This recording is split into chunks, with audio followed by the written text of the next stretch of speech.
Kelahiran kembali Sang Santo Bela Diri. Episode 30. Ketemu lagi dengan Bang Ox. Jangan lupa like dan subscribe channel ini ya biar tambah semangat update-nya. Nyalakan lonceng notifikasi agar kamu tidak ketinggalan video-video terbaru dari Bang Ox. Silahkan menonton. Saudara Bai Wei, aku datang kepadamu karena aku ingin meminta bantuanmu, kata Long Wei dengan sungguh-sungguh. Silakan, kata Beishan Bai Wei. Aku ingin memeriksa informasi intelijen 3 orang, kata Long Wei. Mereka adalah murid-murid Gunung Suelong, Dong Qi, Sui, dan Yutong. Tapi aku tidak ingin Gunung Tianbao tahu bahwa aku telah memeriksa informasi ini. Beishan Bai Wei mengangguk pelan. Saya mengerti. Saya akan segera mengatur seseorang untuk pergi ke Gunung Tianbao dan memeriksanya. Ini merepotkan, kata Long Wei. Tidak sulit untuk membunuh ketiga orang ini. Kesulitannya adalah gunung naga salju di belakang mereka, status Sui dan Yutong masih rendah, dan Dong Qi adalah cucu dari guru tahu gunung naga salju. Begitu aku bertindak, meskipun lebih rahasia, Gunung Naga Salju mungkin akan menyelidikinya. Jika mereka menemukan seseorang telah menyelidiki intelijen ketiga orang di Gunung Naga Salju, mereka pasti akan curiga. Jadi cobalah untuk menghilangkan petunjuknya. Saya akan mengatur seseorang sekarang. Kurang dari 1 jam lagi untuk mengetahuinya. Beishan Bai Wei berdiri. Kalian istirahat saja di sini. Saya akan segera mengaturnya. Hanya setengah jam. Seorang pelayan memasuki aula dan menyerahkan 3 buku tebal kepada Beishan Bai Wei. Turun. Perintah Beishan Bai Wei. Pelayan itu pergi dengan tenang. Beishan Bai Wei menyerahkan 3 buku di tangannya kepada Long Wei. Ini adalah informasi paling detail tentang 3 orang di Gunung Tianbao. Informasi ini dibagi menjadi beberapa tingkatan. Ini adalah tingkatan tertinggi, yang paling detail. Sebagian privasi mereka telah diungkap. Namun, Gunung Tianbao bagaimanapun juga adalah organisasi intelijen, bukan Tuhan, dan mustahil untuk mengetahui semuanya. Misalnya, kali ini, Saudara Long Wei, Anda menginginkan informasi tentang ketiga orang ini, tetapi mereka tidak mengetahuinya. Long Wei mengangguk. Kekuatan manusia terbatas.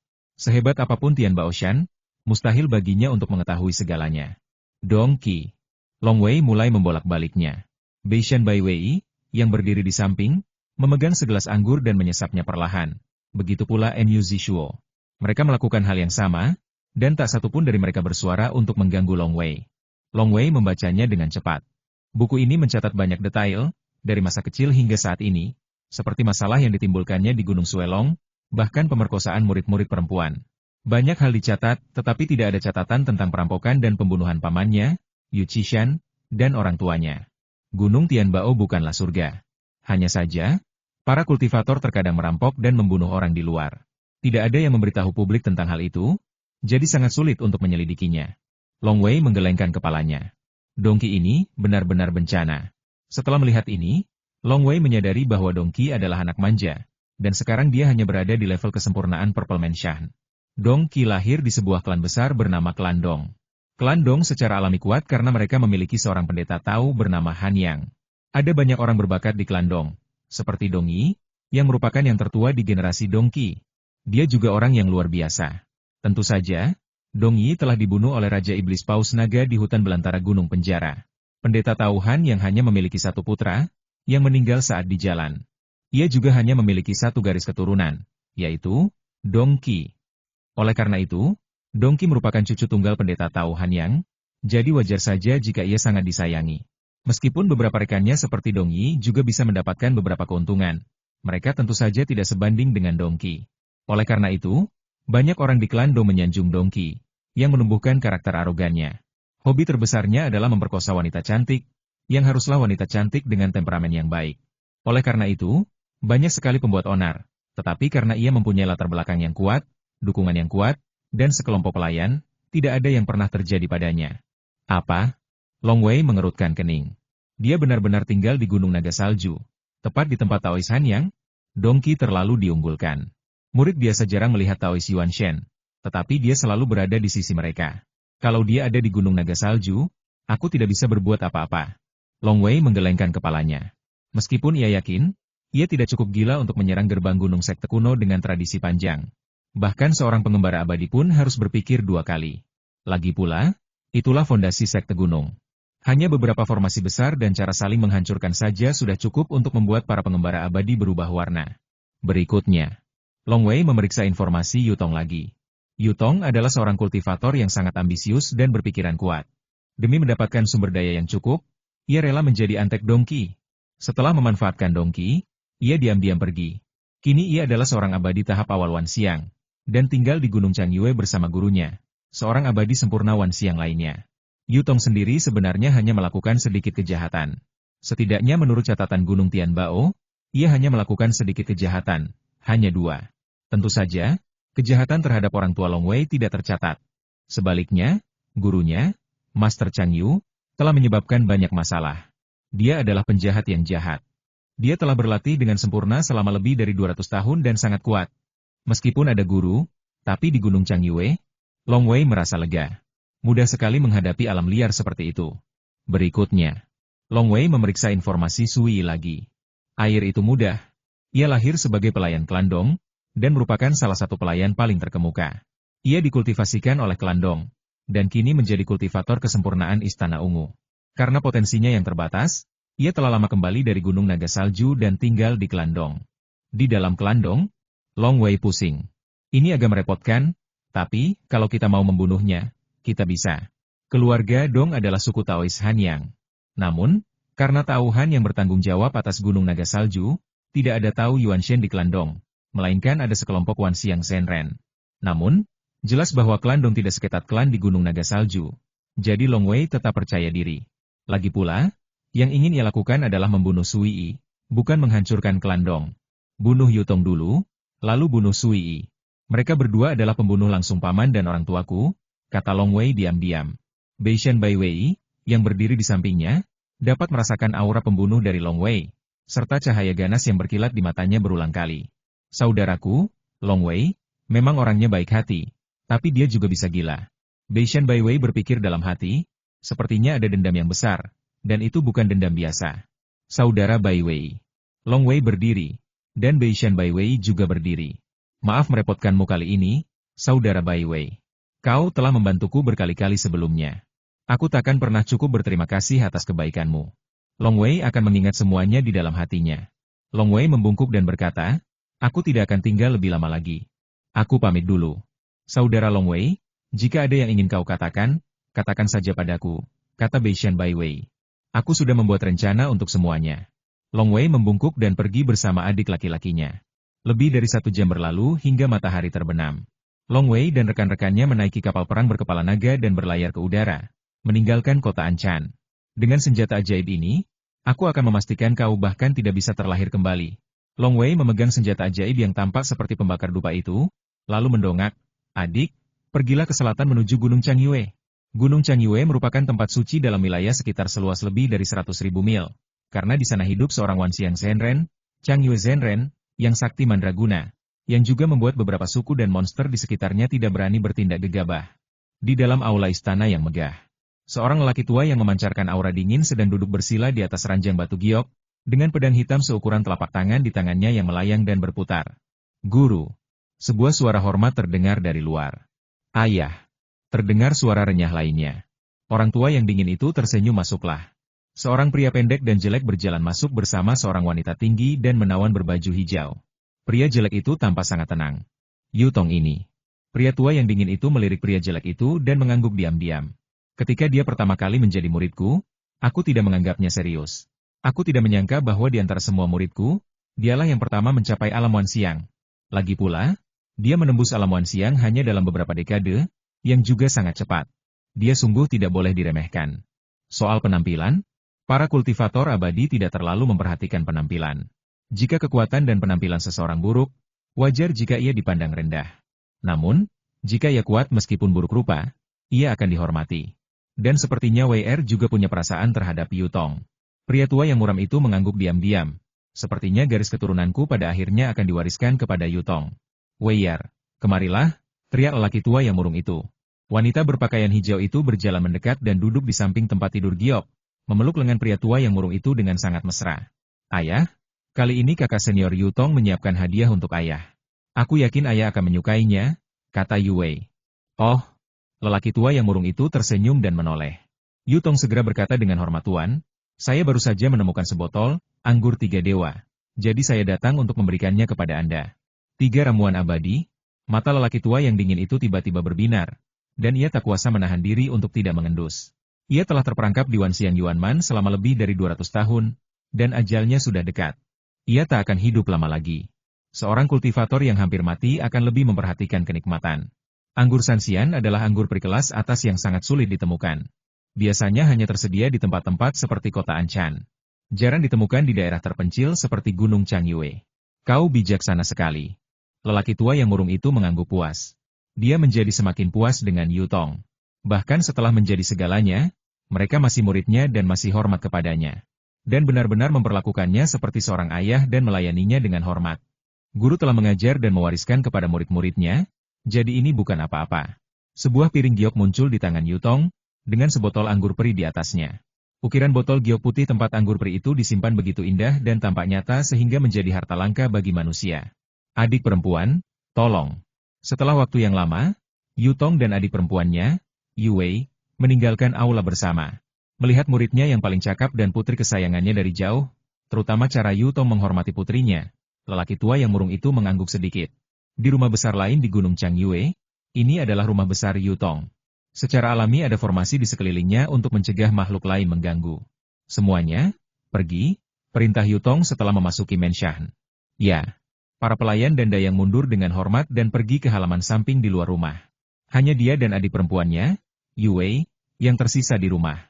Duduk langsung di halaman, Yu Tong melirik adik perempuannya Yu Wei dan berkata dengan tenang, berlututlah. Yu Wei langsung tersenyum menawan, dan jubah di tubuhnya pun lenyap, memperlihatkan tubuh telanjangnya yang indah.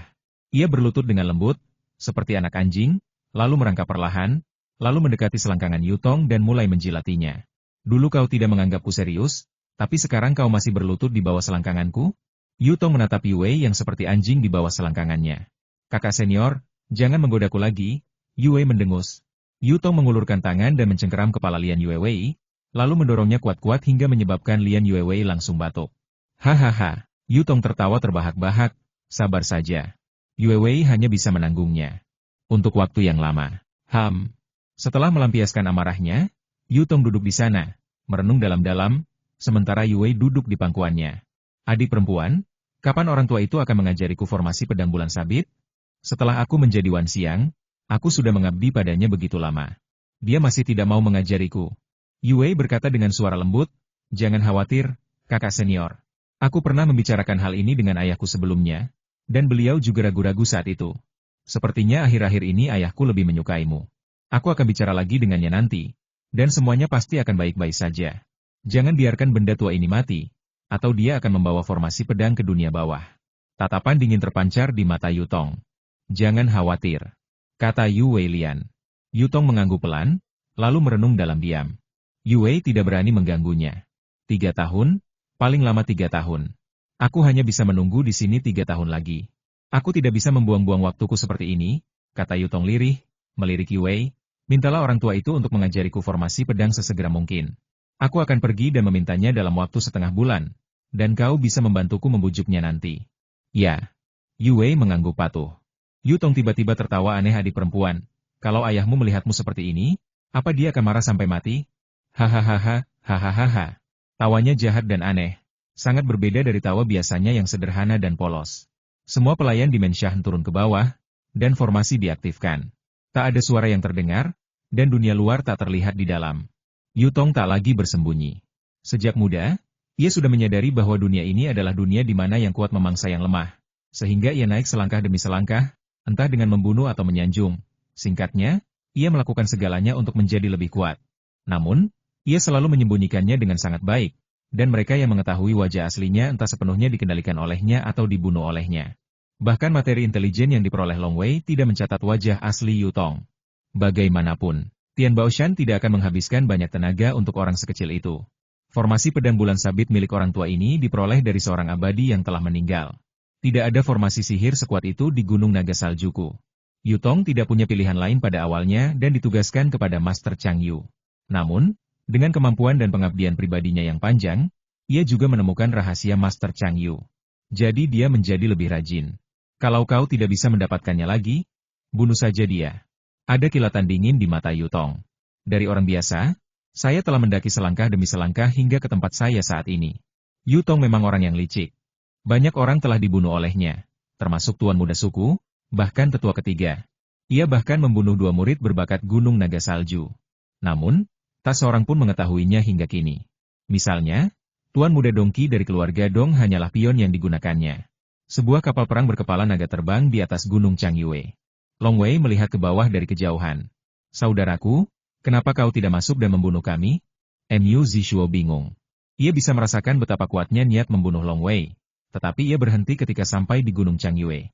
Jangan terburu-buru. Long Wei menunduk, indera spiritualnya telah terbebas, menyelimuti seluruh Gunung Changyue di bawahnya. Ini membuatnya melihat adegan sebelumnya. Di hadapan Tuan Changyue, Yu Tong tampak memandang ke satu arah. Tetapi dia tampak sangat berbeda setelah kembali ke rumah besarnya. Yu Tong ini sepertinya bukan orang biasa, kata Long Wei dalam hati. Berdasarkan pengamatan spiritualnya saja, ia tidak menemukan kekurangan apapun dalam penyamaran orang ini di hadapan Master Changyue. Jika orang seperti itu mendekatinya, ia mungkin akan mempercayainya. Ia jelas orang yang tenang. Dia mampu bertransformasi dari orang biasa menjadi seperti sekarang ini. Long Wei mengingat informasi tentang perkembangan Yu Tong dan berpikir, sayangnya, ini tidak sesederhana yang dikatakan. Menurut informasi, Yu Tong memiliki perjalanan yang mulus dan mampu mencapai puncak dengan mengandalkan orang lain. Awalnya saya pikir dia berbakat dan beruntung. Sekarang tampaknya, tetapi, sekalipun kau pahlawan, kau pasti akan mati hari ini. Mata Long Wei berkilat dingin. Dalam dunia pembudidayaan makhluk abadi, kekuatan lebih penting daripada tipu daya dan konspirasi. Seseorang yang jeli seperti Long Wei dapat mengamati setiap gerakan pihak lain, dan sisi Yu Tong yang tersembunyi segera ditemukan oleh Long Wei. Ayo pergi, kata Long Wei sambil menunjuk sebuah rumah besar di kejauhan. Ayo pergi ke rumah Yu Tong. Baiklah, jawab Mu Zishuo. Bai Shuize, yang telah berubah menjadi wujud manusia dan berdiri di dekatnya, juga menatap dari kejauhan. Ada niat membunuh di matanya. Lagi pula, ia pernah mengalami sendiri kejadian itu. Suara mendesing. Kapal perang berkepala naga itu menuki ke bawah. Paman Bai, siapkan formasi pengunci langit, kata Long Wei melalui transmisi suara. Ya. Bai Shuize mengangguk, lalu diam-diam lompat keluar dari kapal perang berkepala naga, berubah menjadi aliran cahaya dan terbang cepat. Lalu diam-diam mulai membentuk formasi pengunci udara besar di sekitar Gunung Changyue. Formasi pengunci udara besar ini dapat sepenuhnya menutupi area seluas 100 mil. Seluruh Gunung Changyue berada dalam jangkauannya. Tentu saja, formasi itu belum diaktifkan. Setelah diaktifkan, Zenren Changyue dan Yu Tongke akan segera menemukannya. Kapal perang berkepala naga terbang di atas rumah Yu Tong. Yu Tong telanjang bulat di halaman, sedang bercinta dengan adik perempuannya yang cantik dan menawan di siang bolong. Meskipun sedang marah, tatapan Yu Tong tetap tenang, dan ia hanya sesekali tertawa jahat. Yu Tong. Tiba-tiba sebuah suara datang dari langit tinggi. Yu Tong terkejut dan langsung berhenti. Adik perempuannya juga berhenti dan bertanya dengan bingung kakak senior. Siapa itu? Cepat bangun. Tubuh Yu Tong berubah, dan tak lama kemudian jubahnya muncul. Hal yang sama terjadi pada adik perempuannya, Yu Wei. Yu Tong bertanya dengan lantang dan antusias, aku ingin tahu. Saudara tahu mana yang sedang berkunjung? Pada saat yang sama, ia telah melepaskan formasi, dan sekilas ia melihat kapal perang berkepala naga melayang di langit di kejauhan. Ketika ia melihat kapal perang berkepala naga itu, Yu Tong sedikit terkejut. Lagi pula, ia memiliki penglihatan. Kapal perang boneka seperti itu bukanlah sesuatu yang bisa dibuat oleh seorang kultivator biasa. Adik perempuan, tolong minta guru untuk segera datang, kata Yu Tong melalui transmisi suara. Aku tahu. Sehelai daun muncul di telapak tangan suster junior Yu Wei dan dia meremasnya dengan lembut. Tepat saat itu, seorang pemuda tampan berkulit binatang terbang turun dari kapal perang berkepala naga. Ada ular hijau di pergelangan tangannya. Di belakangnya menyusul seorang pria berpakaian putih dan berambut putih, dan seorang pemuda berjubah putih. Pemuda tampan berkulit binatang yang memimpin rombongan itu berkata dengan tenang, tentu saja dia teman lama. Wei Er, di istana di puncak Gunung Changyue, raut wajah lelaki tua yang muram itu berubah. Putrinya benar-benar menemukan token pemberiannya, dan ia jelas merasakan bahwa token itu telah rusak di kediaman Yu Tong. Apa yang terjadi? Dengan Yu Dong yang melindunginya? Apa yang terjadi pada Wei Er sampai tiba-tiba dia menghancurkan token itu? Ini Gunung Changyue-ku. Tuan Changyue tak percaya putrinya akan berada dalam bahaya di wilayahnya sendiri. Suara mendesing. Zenren Changyue segera menginjak cahaya hitam dan terbang keluar dari pintu istana, melayang ke langit, berubah menjadi aliran cahaya dan terbang langsung menuju rumah Yu Tong. Seberapa cepatkah Wan Xiang Yuanman Zenren? Long Wei dan yang lainnya baru saja keluar dari kapal perang kepala naga ketika Changyue Zenren ini sudah terbang. Apa ini? Guru Changyue melihat kapal perang berkepala naga melayang di langit dari kejauhan, dan sangat terkejut ketika melihat Long Wei, Mu Zishuo, dan yang lainnya. Berdasarkan pengalamannya, orang-orang ini bukanlah kultivator abadi biasa. Pantas saja putrinya langsung menghancurkan jimat surat itu. Aku tidak tahu teman tahu mana yang datang ke Gunung Changyueku. Changyue Zhenren tertawa terbahak-bahak, dia tidak datang kepadaku, melainkan ke tempat muridku. Suaranya masih bergema di langit. Pria sejati Changyue telah mendarat di Menshan dan berdiri di depan Yutong dan Yue. Yutong dan Yue juga mundur dan berdiri dengan hormat di samping. Siapa mereka? Tanya guru Changyue melalui transmisi suara. Ayah, aku belum pernah melihatnya. Yue Lian menyampaikan pesan itu. Tuan, saya juga tidak kenal orang-orang ini, kata Yutong. HMPH, kalau mereka tidak saling kenal, kenapa mereka tiba-tiba datang ke rumah kita? Dan kenapa mereka tidak datang ke rumahku saja, tapi langsung ke rumahmu? Teriak Tuan Changyue melalui transmisi suara, dan Yutong tak berani berkata sepatah kata pun. Master Changyu tersenyum sambil menatap Long Wei dan yang lainnya yang berdiri di udara dan berkata, rekan-rekan Taois, muridku sepertinya tidak mengenal kalian. Bagaimana kalian bisa bilang kalian teman lama? Tuan Changyue. Long Wei melangkah dan terbang turun dari langit, mendarat di halaman. Mu Zishuo dan Bai Shuize juga mengikuti di belakang Long Wei. Long Wei berkata, ada yang ingin kubicarakan dengan muridmu, Yutong. Mohon minta Tuan Changyu dan putrimu untuk pergi dulu. Wajah Yutong berubah. Tuan Changyue tak kuasa menahan diri untuk tidak terkejut. Sebelumnya, ia dan putrinya hanya berkomunikasi melalui suara. Tetapi anak laki-laki berkulit binatang di depannya benar-benar tahu bahwa mereka adalah ayah dan anak perempuan. Jelas sekali ia sudah siap. Pergi? Yue juga cemas. Pikirannya sudah lama tertuju pada Yutong. Ia tak bisa menahan diri untuk berbisik. Ayah, kita sama sekali tidak mengenal orang-orang ini. Kita tidak bisa membiarkan kakak menghadapi mereka sendirian. Gadis-gadis itu ekstrovert. Tuan Changyue mengerutkan kening dan menatap putrinya. Yutong kemudian mentransmisikan suaranya, Tuan. Saya pikir orang-orang ini mungkin mempunyai konspirasi. Serahkan saja padaku, teriak Master Changyu melalui transmisi suara, sambil tertawa. Kalian ingin bicara dengan muridku sendirian, tapi sekarang aku bahkan tidak tahu identitas kalian. Apa kalian tidak terlalu kasar? Indra spiritual Long Wei telah meliputi seluruh gunung Changyue. Jadi meskipun Changyue Zhenren tiba dalam waktu singkat, Long Wei bisa saja membunuh Yutong hanya dalam sekejap. Akan tetapi, dendam terhadap orang tuanya telah memenuhi hati Long Wei dengan kebencian. Dan akan terlalu mudah baginya untuk membunuhnya secara langsung dalam waktu sesingkat itu. Apa yang diinginkan Long Wei adalah membuat pihak lain mati dalam penyesalan, kesakitan, dan keputusasaan. Hanya dengan cara inilah aku dapat menghilangkan kebencian dalam hatiku. Guru Changyu. Wajah Long Wei memucat. Saya juga menghormati Anda, jadi saya meminta Anda untuk pergi.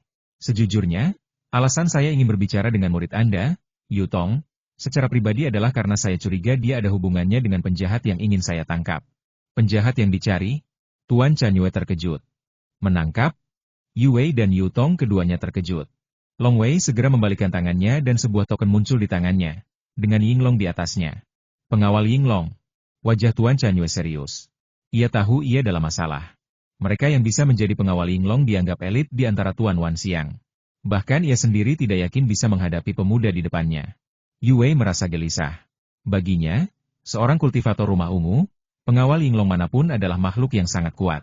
Yutong sangat cemas, aku tidak pernah memprovokasi pengawal Yinglong. Aku belum pernah melihat orang-orang ini sebelumnya. Apa yang terjadi? Ia segera memikirkan orang-orang yang telah ia bunuh satu persatu. Tetapi setelah memikirkannya, Yutong merasa telah melakukannya dengan sempurna dan tidak dapat menemukan alasannya sama sekali. Saya datang ke Gunung Changyue untuk berbicara dengan Yutong. Long Wei berkata dengan dingin. Tuan Changyue, apakah Anda ingin mengganggu penyelidikan pengawal Yinglong saya? Wajah guru Changyue membeku. Dia tidak mampu menanggung tuduhan ini.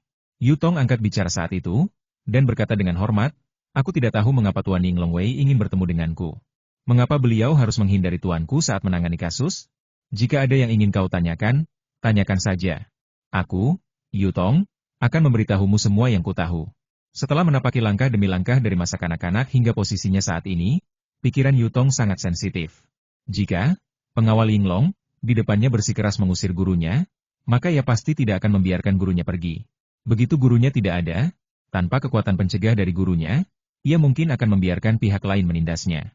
Ya, kalau mau tanya, tanya saja di sini, kata Master Changyu, aku tidak akan ikut campur dalam penyelidikan Yinglong Wei. Yutong bahkan berkata Tuan Yinglong Wei, tenanglah. Aku, Yutong, bersumpah kepada langit bahwa aku tidak akan pernah berbohong atau menipu. Wajah Long Wei menjadi gelap. Lagi pula, Changyu Zhenren ini telah mencapai kondisi kepuasan Wan Xiang Yuan selama lebih dari 200 tahun. Orang tua ini sedang mendekati ajalnya dan akan segera meninggal. Karena itu, Long Wei tidak berani meremehkannya. Sekalipun lawannya tidak seberbakat Dong Yi dan yang lainnya. Bagaimanapun juga, ia telah berlatih cukup lama dan telah menemukan banyak peluang. Orang tua ini juga memiliki banyak trik. Akan sulit untuk mengambil Yutong darinya. Enyu Zishuo di sampingnya menunjuk Master Chang Yue dan mengumpat dengan marah Chang Yue. Aku di sini untuk melakukan pekerjaan Ying Long Wei, dan kau malah mengeluh di sini. Aku sarankan kau segera pergi. Kalau tidak, jangan salahkan aku dan saudara-saudaraku karena bersikap kejam. Kalian berdua. Tuan Chang Yu masih tersenyum. Tetapi pada saat yang sama ia mengeluarkan token berwarna merah darah bertuliskan Beishan. Ini token Anchan Beishan. Kalian tidak perlu menunjukkan wajah Sui Longshan. Tetapi kalian harus menunjukkan wajah Anchan Beishan. Jika kalian ingin bertanya, tanyakan saja langsung. Jika tidak ada yang ingin ditanyakan, kalian harus segera pergi. Token Beishan? Long Wei terkejut. Token klan Anchan Beishan bukanlah sesuatu yang bisa didapatkan orang biasa. Bahkan token yang diberikan Beishan Bai Wei kepadanya adalah token ayahnya, Beishan Black Tiger, bukan token klan Beishan yang sebenarnya. Saya teman baik Beishan Bai Wei dan saya tahu banyak tentangnya. Orang yang bisa mengalahkan Ordo Darah Beishan, pasti punya hubungan dekat dengan klan Anchan Beishan. Ini kedua kalinya aku mengambil token Beishan selama bertahun-tahun ini. Master Chang Yue memandang Long Wei dan yang lainnya, aku takkan hidup lama lagi, dan aku tak ingin repot-repot meminta bantuan Beishan lagi. Mudah untuk mengatakannya. Namun itu ancaman nyata. Hal ini membuat Yue dan Yutong menunjukkan sedikit kegembiraan.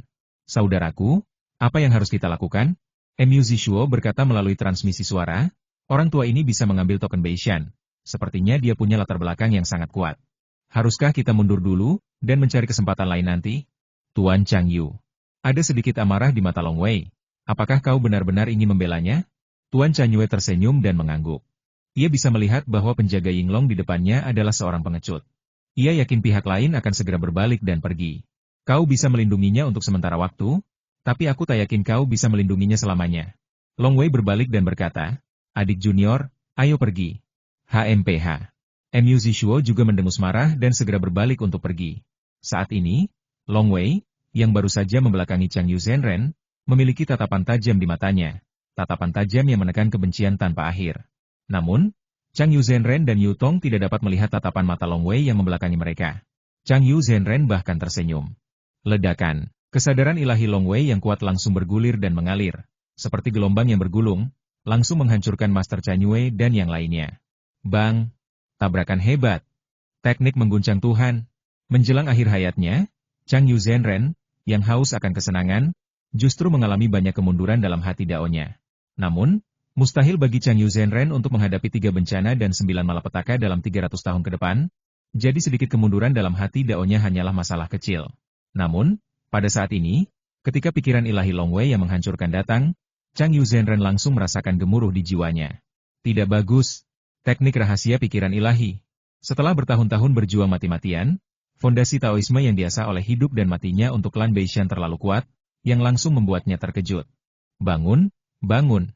Jiwa Chang Yu Zhenren berjuang keras, matanya masih jernih, formasi pedang. Tepat saat dia hendak menggunakan keahlian uniknya, formasi pedang bulan sabit, cahaya pedang yang tampaknya sangat lambat tetapi begitu indah sehingga membuat orang gemetar ketakutan bersinar. Cahaya pedang itu menyilaukan. 16 pedang hitam yang baru saja muncul di udara hendak membentuk formasi untuk menangkis serangan itu, tetapi cahaya pedang langsung menebas salah satu pedang hitam itu, dan kemudian menebas tubuh Taois Chang Yue.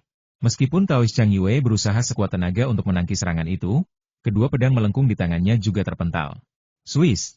Tubuhnya hancur dan darah berceceran. Long Wei muncul di belakang Taois Chang Yue, memegang pedang Beiming di tangannya.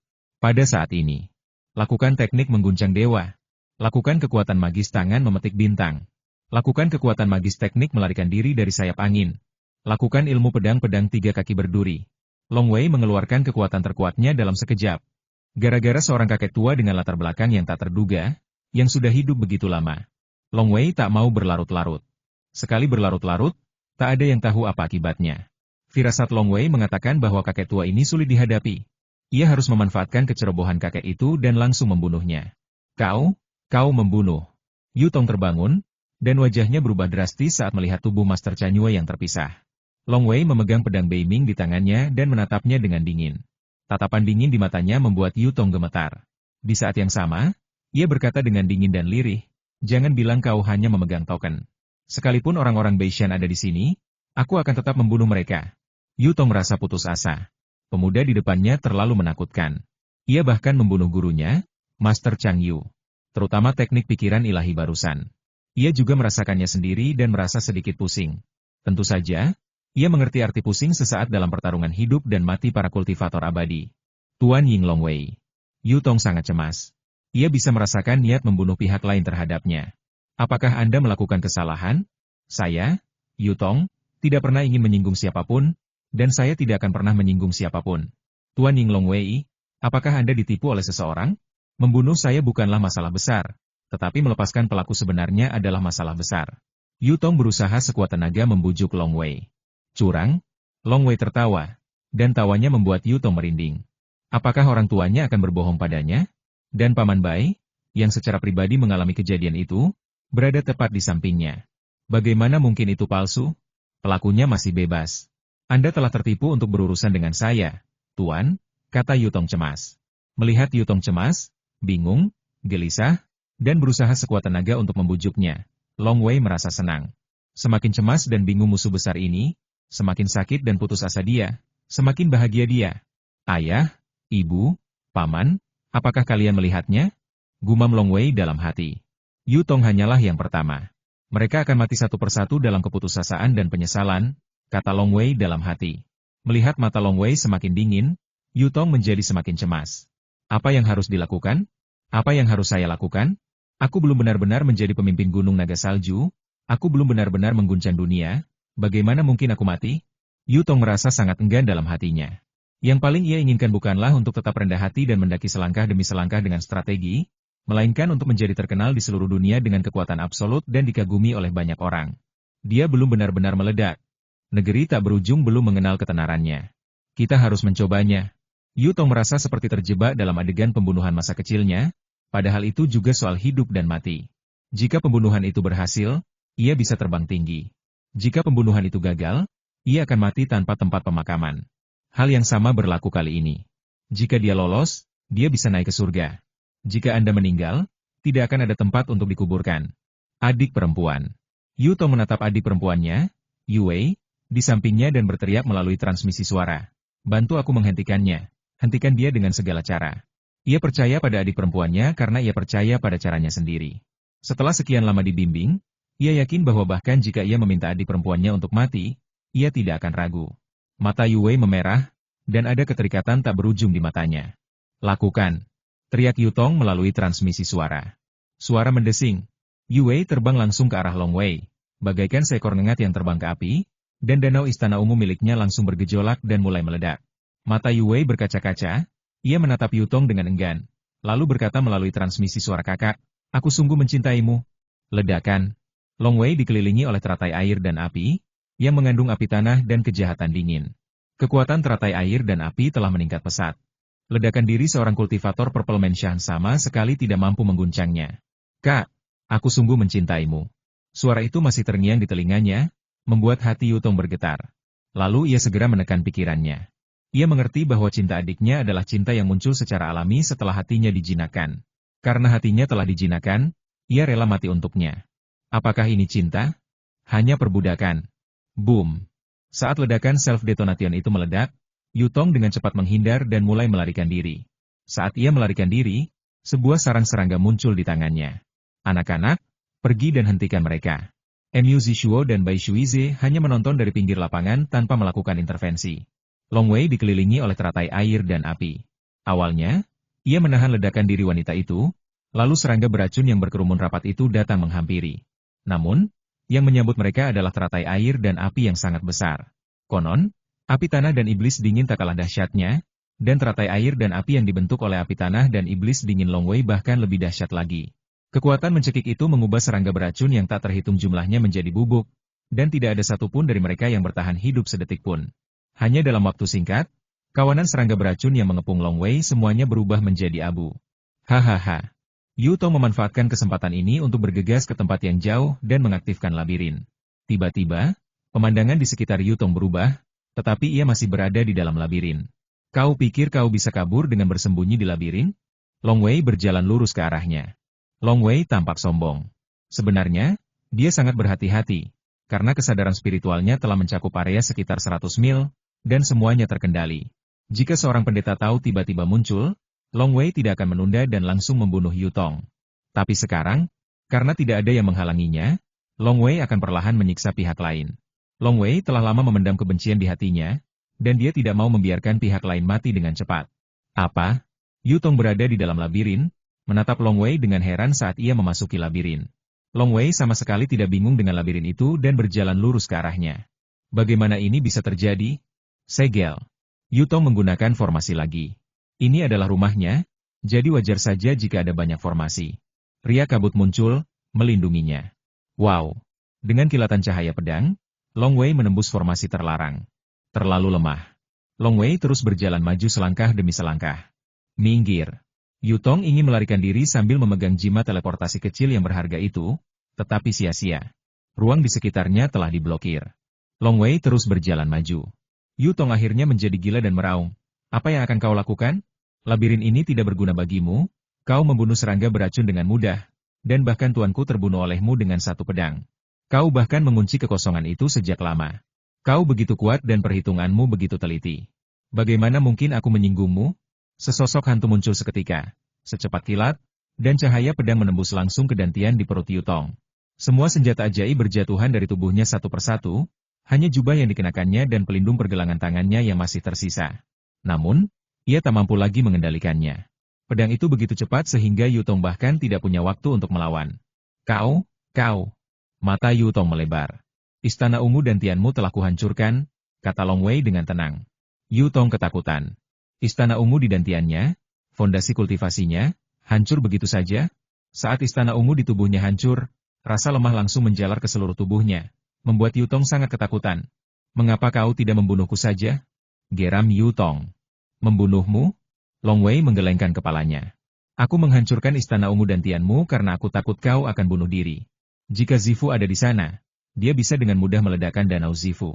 Namun, rumah ungu hancur, dan Yu Tong menjadi manusia biasa. Tentu saja, tubuh manusia biasa ini telah lama dipupuk oleh Yuan Li, sehingga dianggap kuat dan sebanding dengan makhluk bawaan biasa.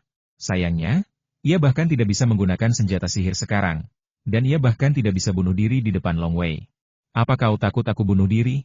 Yu Tong menunjukkan ekspresi ngeri. Seberapa besar kebencian yang harus dimiliki pihak lain untuk mencegahnya bunuh diri? Rumah ungu Yu Tong hancur, dan formasi di sekitarnya telah lama dibongkar. Mu Zishuo dan Bai Shuize juga datang. Nikmatilah. Long Wei tersenyum dingin, dan Yuan Li-nya dengan cepat mengembun menjadi cahaya rune di depannya. Melihat cahaya rune itu, Yu Tong teringat sesuatu dan tiba-tiba menunjukkan ekspresi ngeri. Ia segera berbalik untuk melarikan diri. Long Wei menunjuk dengan ringan, dan cahaya rune itu langsung memasuki tubuh Yu Tong. Tidak! Teriak Yu Tong, kulit dan tulangnya mulai melilit, bahkan kulitnya memerah. Ah!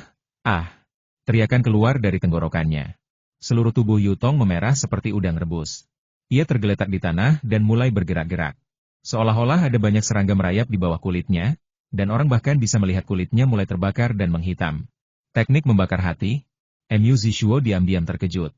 Ini adalah teknik rahasia yang menyiksa yang tercatat di Aula Kanon Tau Akademi Hitam Putih. Karena tidak memiliki banyak kekuatan tempur, teknik ini dapat ditonton tanpa pil hitam putih. Long Wei sudah menghafalnya. Dia sudah menuliskannya di awal, hanya menunggu untuk membiarkan musuh-musuh ini merasakannya. Untuk merasakan hati yang membara. Kau tahu, ketika ayah dan ibunya pergi, dia begitu menderita, putus asa, dan dipenuhi kebencian yang tak berujung. Dia sudah memutuskan bahwa dia harus membalas dendam. Katakan padaku. Yu Tong menatap Long Wei dengan suara serak, dengan kegilaan di matanya. Kau masih bisa tetap terjaga. Sekalipun kau adalah roh Wan Xiang Shenren, sungguh luar biasa kau bisa tetap terjaga. Long Wei berkata dengan dingin. Sepertinya hati Tao Mu lebih kuat dari yang kukira. Kenapa? Mata merah Yu Tong penuh dengan keengganan. Long Wei menatap Paman Bai di sampingnya. Paman Bai langsung berubah menjadi kabut, lalu berubah menjadi seekor anjing besar seputih salju. Yu Tong, apakah kamu masih mengingatku? Bai Shuize menatap Yu Tong. Tatapan Yu Tong yang pedih tiba-tiba menunjukkan keterkejutan dan keengganan. Seberapa kuat ingatan seorang kultivator? Karena Paman Bai sekarang adalah iblis agung dari segala hal, ia tidak mengenalinya dalam wujud manusia. Namun, ketika Paman Bai kembali ke wujud aslinya, ia langsung teringat kejadian tahun itu. Pak, lihat, gadis itu cantik, ya? Penampilannya, sikapnya, ceka-ceka. Ya, Dia lumayan bagus. Dan dia terlihat seperti sedang hamil. Wow, aku suka. Kalian berdua pergilah ke sana dan tangkap gadis itu hidup-hidup untukku. Tapi hati-hati. Dua pria di sebelah gadis itu seharusnya biksu Perpelmensyah, jadi jangan ceroboh atau membuat kesalahan. Jangan khawatir, Tuan. Tuan, serahkan semuanya pada kami. Kami pasti akan menangkap gadis kecil itu dan membawanya kepadamu. Dia masih ingat dengan jelas adegan dan pertempuran itu. Apa yang paling diingatnya dengan jelas adalah bahwa kedua pria itu bersedia mengorbankan nyawa mereka demi wanita itu. Bawa adikku pergi, cepatlah. Xiao Bai, bawa dia pergi. Kedua pria itu menggunakan teknik terlarang dan bertarung mati-matian. Dalam pertempuran itu, ia dan komplotannya, Sui, hanya berada di level kesempurnaan Istana Ungu, menghadapi lawan yang menggunakan teknik terlarang. Terutama saudara laki-laki wanita itu yang sangat kuat. Ia berhasil menahan mereka, membiarkan wanita itu dan pemuda lainnya yang terluka parah melarikan diri. Namun, dia dan Sui akhirnya membunuh saudara laki-laki wanita itu karena marah. Mereka. Seluruh tubuh Yutong mulai terbakar, dan dia menatap Long Wei dengan mata merah. Mereka adalah ayah, ibu, dan pamanku. Long Wei berlinang air mata dan berkata dengan suara lirih, akulah anak yang dikandung wanita itu saat itu. Sekarang, aku di sini untuk membalas dendam. Pamanku Yu Qishan, ibuku Yu Qisue, dan ayahku Long Yichuan. Long Wei menatapnya, matanya penuh kepedihan dan kegilaan, kau sama sekali tidak menganggap mereka serius pada awalnya. Dan kau mungkin sudah melupakannya sejak lama. Tapi sekarang aku di sini untuk membalaskan dendam mereka. Suara Long Wei, setiap kata keluar dari lubuk hatinya yang terdalam. Yutong dapat merasakan kebencian di hati anak laki-laki yang berbulu itu. Apakah anak laki-laki ini adalah anak yang dikandung wanita itu? 20 tahun. Hanya dalam 20 tahun, anak itu lahir, dan sekarang dia bisa dengan mudah membunuh guruku, Chang Yu Zhenren. Aku, musuh macam apa yang telah kusinggung? Yutong? Yutong selalu berhati-hati dan tidak berani menyinggung orang-orang berkuasa. Bahkan jika dia membunuh beberapa orang jenius, dia tidak akan meninggalkan celah apapun. Tapi aku tidak menyangka bahwa hanya demi menjilat Tuan Dongqi, wanita hamil yang kuhadapi akan melahirkan anak laki-laki yang mengerikan. Aku benar-benar jatuh ke dalam perangkap ini. Yutong disiksa dengan sangat menyakitkan, tetapi adegan-adegan muncul di benaknya. Itu adalah langkah-langkahnya sejak kecil. Demi mencapai posisi yang lebih tinggi, ia melakukan apapun. Bahkan banyak orang kuat dipermainkannya dan menjadi pionnya. Hingga kini ia menjadi Wan Xiang Zhenren. Aku sudah merencanakannya seumur hidupku, tapi gagal karena ini. Mata Yutong penuh kepedihan, dan tiba-tiba ia meraung serak, Tuhan takkan memberkatiku. Aku takkan berdamai, aku takkan berdamai. Saat gemuruh itu bergema di halaman, api tiba-tiba keluar dari tubuh Yutong yang hangus terbakar, dan seluruh tubuhnya mulai terbakar. Long Wei menyaksikan adegan ini dalam diam, dan pembakar dupa ajaib muncul di telapak tangannya. Kumpulkan. Pikiran Long Wei tergerak. Kesadaran Long Wei dengan jelas melihat jiwa, yang langsung diserap ke dalam senjata ajaib pembakar dupa. Ada banyak senjata sihir yang secara khusus menargetkan jiwa, seperti panji 10.000 hantu, yang dapat langsung menyerap jiwa ke dalamnya dan senjata sihir pembakar dupa Long Wei memiliki efek serupa, tetapi hanya memiliki kekuatan untuk menyerap jiwa dan mengikis serta menghancurkan jiwa.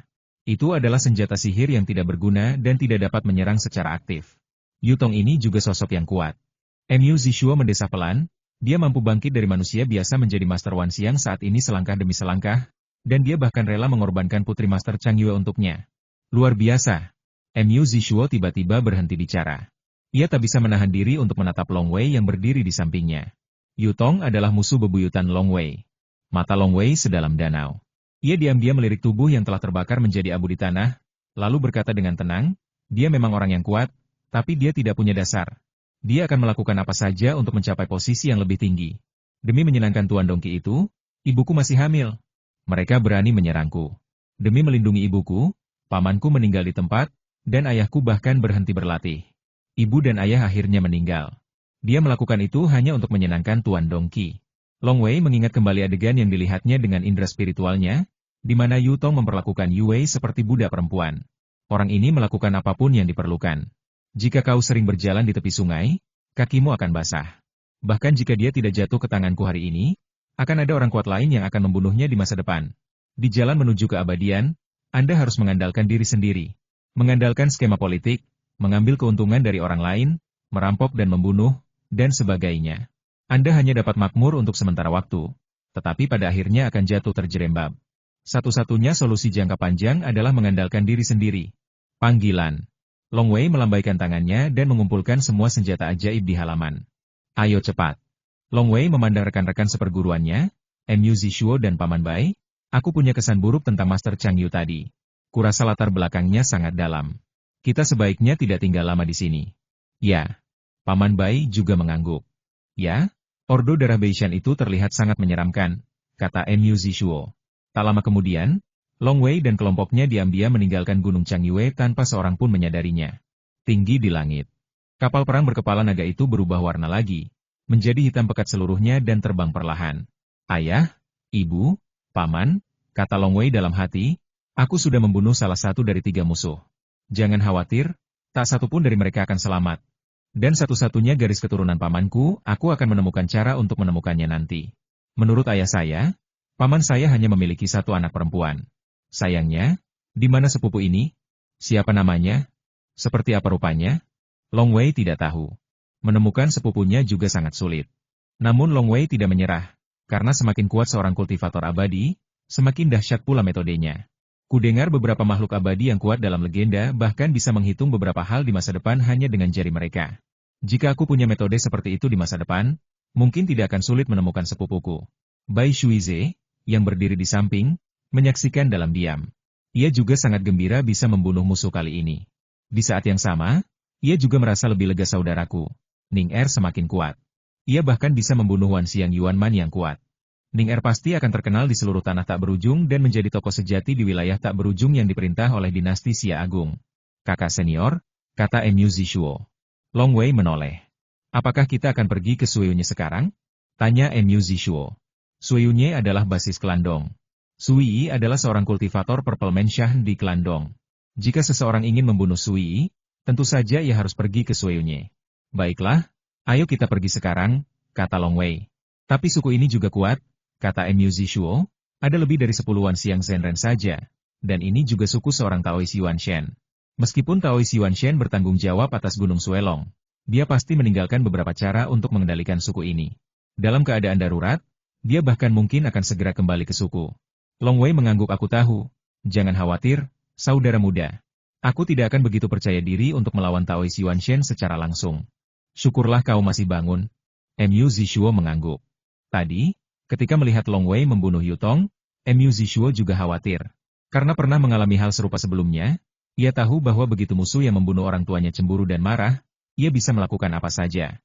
Ia tidak ingin Long Wei mati. Ning Er, desak Bai Shuize, menurutku, sebaiknya kita periksa dulu senjata-senjata ajaib dan benda-benda peninggalan Tuan Chang Yue. Aku juga merasa Tuan Chang Yue sangat berbahaya. Ya. Long Wei dan Mu Zishuo mengangguk. Segera mereka mulai menyempurnakan senjata sihir penyimpanan, DSB. Yang ditinggalkan oleh manusia sejati Chang Yue dan mulai memeriksanya. Gunung Chang Yue tetap damai seperti biasanya. Para pelayan itu bahkan tidak tahu bahwa Chang Yu Zhenren dan yang lainnya telah meninggal. Hampir 1 jam setelah Long Wei dan yang lainnya pergi. Berdengung, riak muncul di ruang sekitar. Wow! Sebuah kapal perang berbentuk pedang berwarna hitam pekat muncul di langit. Sosok-sosok berjubah darah terbang keluar dari kapal perang itu satu demi satu. Dalam sekejap mata, 13 sosok berjubah darah berdiri di udara. Pemimpinnya adalah seorang pria berjubah darah dengan pola pedang terbang perak di borgolnya. 12 pria lainnya berjubah berlumuran darah, semuanya memiliki pola pedang terbang berwarna abu-abu di borgol mereka. Kesadaran spiritual yang kuat langsung menyelimuti area di bawah. Pria berjubah berlumuran darah di kepala itu botak dengan garis-garis aneh di ubun-ubun kepalanya. Tatapannya semakin dingin saat ia melihat ke bawah. Kapten, kakak kedua, bisik seorang pria berjubah darah di sampingnya. Mati. Pria botak berjubah berlumuran darah itu berbicara dengan suara serak, setajam benturan pedang. Meskipun tubuhnya telah dihancurkan oleh si pembunuh, aura pertempuran sebelumnya masih ada, dan aura darah saudara kedua masih melayang-layang. Bahkan, di antara sekian banyak lampu jantung yang dipasang di pasukan Xuan kita sebelumnya, lampu jantung saudara kedua padam, yang berarti dia sudah mati. Hanya saja kalian semua tidak mau mempercayainya. Bagaimana mungkin? Kakak kedua sudah hampir di akhir hayatnya. Dia bisa kembali ke Gunung Chang Yue untuk menikmati sisa hidupnya. Dia tidak punya musuh.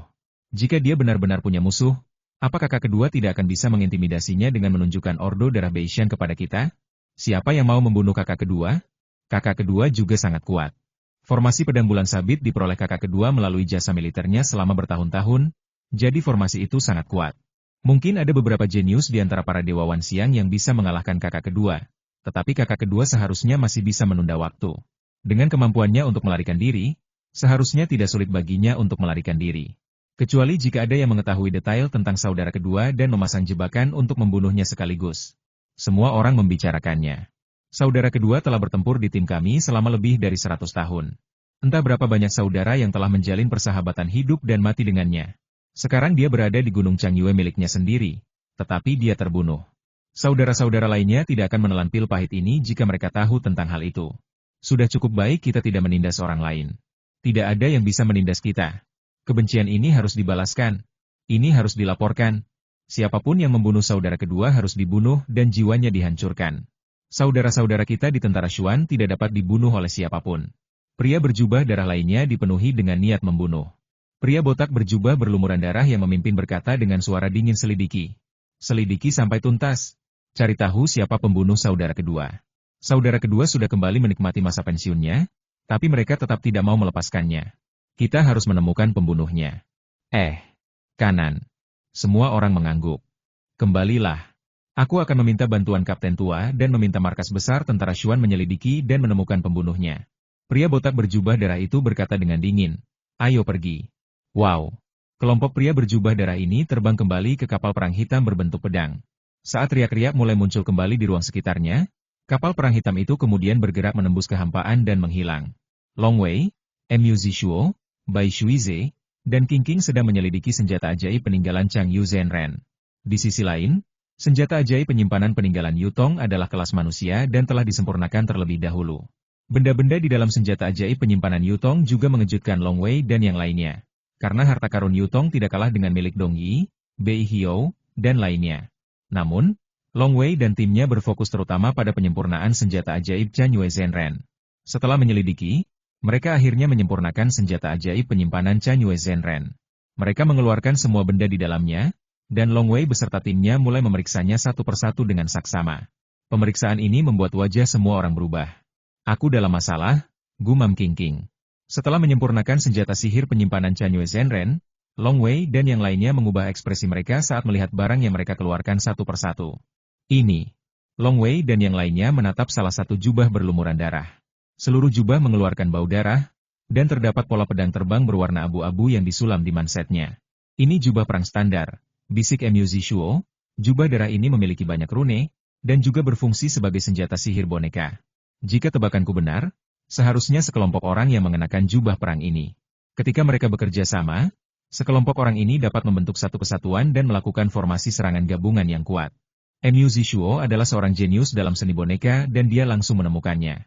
Meskipun Long Wei tidak sebaik rekan seperguruannya Mu Zishuo dalam melihat sesuatu secara sekilas, dia juga telah mempelajari formasi tersebut secara mendalam dan menemukan bahwa jubah perang ini mirip dengan Zirah Tao. Melihat kerumitan rune pada jubah darah ini, jelas bukan sesuatu yang bisa dikembangkan oleh pasukan biasa. Mu Zishuo mengerutkan kening dan berkata, sekte seperti Sui Longshan tidak mungkin bisa membuat seragam seperti ini. Bahkan guruku pun mungkin tidak bisa mengembangkannya. Dia memiliki ordo darah Beishan. Long Wei juga berkata dengan suara rendah, kemungkinan besar dia ada hubungannya dengan klan Anchan Beishan. Lihat. King menunjuk kulit binatang di sebelahnya. Di antara banyak barang yang diambil dari senjata sihir penyimpanan, memang ada beberapa potong kulit binatang. Jangan sentuh ini dengan tanganmu, teriak Long Wei, lalu mengamati dengan saksama isi di kulit binatang itu. Kakak kedua, aku juga sudah pensiun, tapi aku akan tetap di dunia Tianfang, dan tidak ingin kembali. Aku tidak punya ikatan apapun. Aku sudah berjuang di dunia Tianfang selama bertahun-tahun dan sudah terbiasa. Masih banyak kakak di sini, aku sungguh tidak ingin pergi. Dulu kau pernah mengundangku ke Gunung Changyue Mu, jadi lupakan saja. Kalau kau tidak ada kegiatan, kau juga bisa datang ke dunia Tianfang. Isi pada kulit binatang itu membuat kulit kepala Long Wei terasa geli. Pensiun? Saudara kedua? Dunia Arab? Pensiun? Seru Mu Zishuo, Tuan Chang Yu seharusnya pernah menjadi tentara sebelumnya. Dan melihat jubah berlumuran darah itu pasti jubah perang yang dikenakan Tuan Chang Yu saat itu. Beliau kembali untuk menghabiskan sisa hidupnya dengan pensiun karena beliau sudah terlalu tua dan hampir meninggal. Kakak kedua, Bai Shuize di sampingnya juga ikut angkat bicara. Chan Yue ini sudah berumur panjang. Dia seharusnya dianggap yang tertua di antara kakak-kakak lain yang masih hidup. Itulah sebabnya dia disebut kakak kedua. Tapi dunia Tianfang ini, dunia Arab? Long Wei juga mengerutkan kening. Mungkinkah itu salah satu dari miliaran dunia kecil? bisik Mu Zishuo. 3 alam sangat luas, terutama alam fana, yang merupakan yang terluas. Alam ini dapat dibagi menjadi 3.000 dunia besar dan miliaran dunia kecil. Beberapa dari miliaran dunia kecil ini lahir secara alami, sementara yang lain dibuka langsung oleh orang-orang kuat. Menaklukkan dunia Tianfang? Pikir Long Wei dalam hati. Ordo darah Beishan? Long Wei merenung. Pada saat yang sama, ia dengan cermat mengamati kulit-kulit binatang lainnya. Beberapa di antaranya berisi peta negeri asing, dan beberapa lagi berisi surat-surat. Long Wei mengamati barang-barang lainnya lagi. Perlahan-lahan, sebuah tebakan terbentuk di benak Long Wei. Klan Anchan Beishan seharusnya memiliki pasukan rahasia, dan Chang Yue Zhenren pasti salah satunya. Long Wei tidak merasa heran bahwa klan Anchan Beishan memiliki pasukan rahasia, karena dalam sejarah dinasti Xia Agung, bahkan ada contoh pemberontakan para pangeran. Mereka berani memberontak, yang menunjukkan betapa kuatnya para pangeran. Dari era dewa dan iblis hingga saat ini, itu sungguh terlalu lama. Tidak seorang pun tahu seberapa dalam latar belakang para pangeran, jadi sangat normal untuk memiliki beberapa pasukan rahasia. Dunia Tianfang seharusnya merupakan salah satu dari miliaran dunia kecil, atau ruang independen yang dibuka oleh seseorang yang berkuasa. Singkatnya, pasti ada kehidupan di sana, jadi perlu untuk menaklukkannya. Kakak, apa yang harus kita lakukan? Bisik Mu Zishuo. Sekarang sepertinya Chang Yu Zhenren ini kemungkinan besar adalah anggota pasukan rahasia klan Anchan Beishan, dan sepertinya mereka telah bertempur di luar selama bertahun-tahun. Hubungan antara kedua saudara yang berjuang mati-matian ini pasti sangat baik. Long Wei mengangguk. Setelah bertahun-tahun bertempur, persaudaraan di ketentaraan sungguh tak terbayangkan. Kini setelah ia kembali ke Gunung Changyue untuk menghabiskan sisa hidupnya, ia telah meninggal. Bagaimana mungkin orang-orang itu menyerah? Masalah. Long Wei mengerutkan kening. Sekalipun tahu latar belakangnya, Long Wei tetap akan bertindak. Chang Yue Zhenren ini kembali ke Gunung Changyue untuk menghabiskan sisa hidupnya, tapi ia tetap menjadi ancaman besar. Informasi tentang Yu Tong yang diperoleh Long Wei di Gunung Tianbao menggambarkan Chang Yue Zhenren hanya seorang penjahat keji yang telah menyinggung banyak orang. Mungkin dia terlalu tertekan di masa lalu, jadi begitu dia pensiun dari tentara rahasia, sifat aslinya terungkap dengan mengandalkan kekuatannya yang besar. Long Wei tidak akan bersikap lunak terhadap orang ini. Ning Er, apa yang harus kita lakukan sekarang? Bai Shuizi menatap Long Wei. Tuan, King King juga menatap Long Wei. Long Wei mengerutkan kening dan berkata, kita akan menyimpan esensinya dalam keadaan cair, dan memasukkan semua senjata sihir dan benda-benda lainnya kembali ke dalam senjata sihir penyimpanan. Lalu King King, gunakan ruang hampa pesawat ulang-alik untuk pergi jauh ke bawah tanah dan melemparkan senjata sihir penyimpanan ini langsung ke kedalaman medan geomagnetik. Jauh di medan geomagnetik? King King mengangguk, begitu. Lalu mereka hanya meninggalkan lebih dari 2.000 kg cairan yuan. Dan bahkan botol giok yang menyimpan cairan yuan pun dibuang oleh Long Wei dan yang lainnya. Hanya cairan yuan yang sangat murni dan tidak meninggalkan jejak rahasia. Sehingga senjata sihir dan benda lain mungkin akan bermasalah. Aku pergi. Ular hijau kecil itu berkelebat di udara, lalu dengan mudah melewati kehampaan dan menghilang. Jauh di bawah tanah, terdapat medan geomagnetik tak berujung, dan cahaya ilahi geomagnetik terlihat dengan mata telanjang.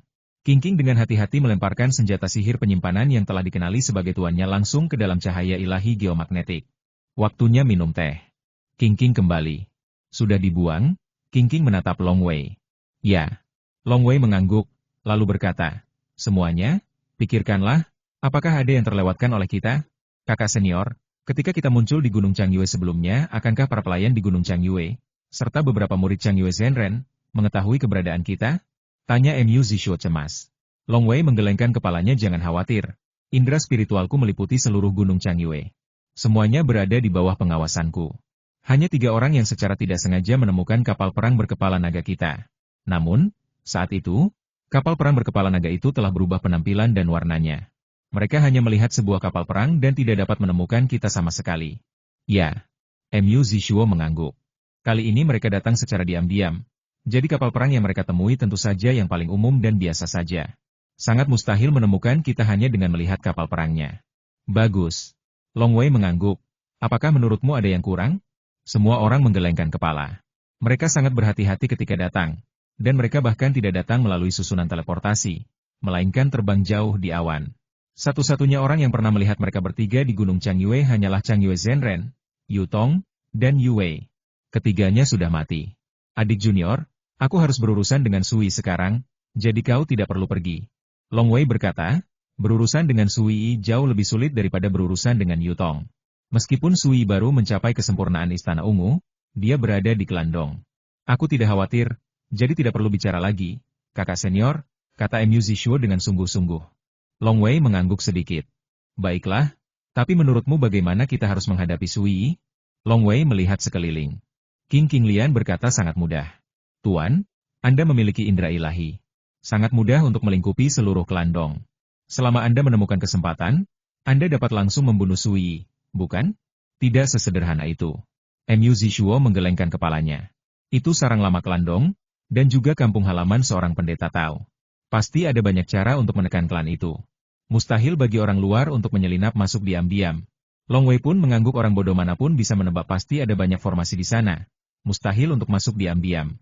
King melengkungkan bibirnya. Ning kata Bai Shuize, akan sulit bagi kita untuk memasuki klan Dong dan membunuh Sui. Jadi, mengapa tidak membiarkan Sui keluar? Sui keluar? Mata Long Wei berbinar. Ya. Mu Zishuo juga bertepuk tangan. Long Wei berpikir cepat, sejumlah besar informasi tentang Sui terlintas di benaknya, dan dia segera menemukan solusi. Kalau susah masuk dan membunuhnya, ayo kita pancing dia keluar. Long Wei mengangguk. Oke, kalau begitu kita berangkat sekarang.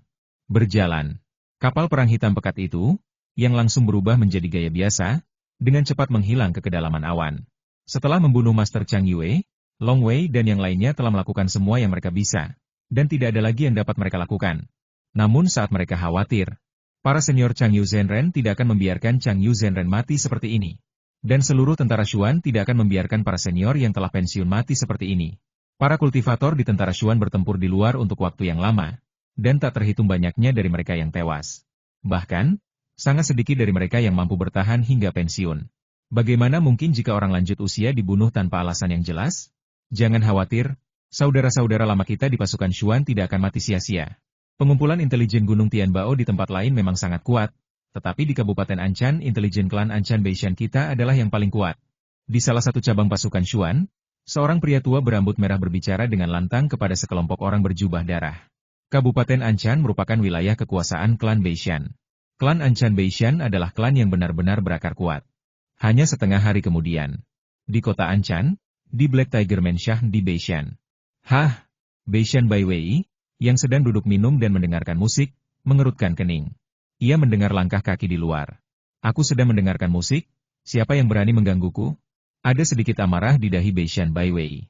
Tiba-tiba, pintu halaman didorong terbuka, dan seorang pria botak bertubuh tegap dan kekar berpakaian hitam masuk. Di sebelahnya duduk seorang pria tua berwajah pucat tanpa janggut dengan mata segitiga. Pria tua bermata segitiga itu selalu tersenyum, tetapi senyumnya membuat orang-orang merasa kedinginan. Ayah! Beishan Bai Wei Lian berdiri. Beishan Bai Wei selalu tidak bisa menahan rasa gugup saat menghadapi ayahnya. Bai Wei. Mata Beishan Black Tiger sedalam kolam dingin yang tak berujung. Izinkan saya bertanya, apakah Anda mengirim orang ke Gunung Tianbao untuk mendapatkan informasi tentang Yutong, Sui, dan Dongqi? Ya. Beishan Bai Wei mengangguk. Mengapa? Tanya Beishan Black Tiger. Beishan Bai Wei Lian berkata dengan hormat, saudaraku, Long Wei, membawa rekan seperguruannya, Mu Zishuo, untuk meminta bantuanku. Dia tidak ingin Gunung Tianbao tahu, jadi aku juga sangat berhati-hati. Tidak ada orang lain yang tahu tentang ini kecuali aku dan orang-orang yang datang ke rumah kami untuk menangani masalah ini. Oh, mata Beishan Black Tiger dingin dan dia berkata dengan tenang. Sepertinya pembunuhnya adalah Long Wei dan gengnya. Pembunuhnya Long Wei? Beishan Bai Wei bertanya dengan cemas. Ayah, apa yang ayah bicarakan? Pembunuh yang mana? Apa maksud ayah? Kamu masih belum bisa menebak? Beishan Heihu menatap putranya. Inilah putra yang paling ia harapkan, dan ia telah mencurahkan seluruh upayanya untuk membesarkannya. Jika ia tidak menaruh harapan seperti itu padanya, ia pasti sudah melepaskan Beishan Bai Wei, membiarkan Beishan Bai Wei menjadi pelaibau, dan membiarkannya menjalani kehidupan yang riang dan bodoh. Namun, justru karena ia memiliki harapan seperti itu, ia begitu menuntut. Apa maksudmu, ayah? Beishan Bai Wei juga tidak bodoh. Ia mengerutkan kening dan berkata, awalnya, saudara Long Wei tidak ingin Gunung Tianbao tahu, jadi dia pasti telah melakukan sesuatu yang memalukan. Dia pergi membunuh musuh yang punya latar belakang, Dongqi, Yutong, Sui. Di antara mereka bertiga, hanya Dongqi yang punya latar belakang. Apakah dia membunuh Dongqi? Tapi Dongqi hanya punya seorang pendeta Tao di belakangnya. Ayah, tidak pantas melakukan ini. Beishan Black Tiger mengangguk bukan Dongqi. Dia pergi untuk membunuh Yutong. Yutong? Hanya sosok kecil. Beishan Bai Wei menggelengkan kepalanya. Tapi guru Yutong, Chang Yu Zhenren, juga hadir saat itu, jadi dia pasti terlibat dan dibunuh oleh Long Wei karena dia menghalangi Long Wei. Bei Shan Heihu menatap putranya. Dan Ken Yu Zhenren ini adalah seorang kultivator pensiunan dari tentara Xuan, salah satu pasukan kultivator klan Anchan Bei Shanku. Apa? Wajah Bei Shan Bai Wei tiba-tiba berubah.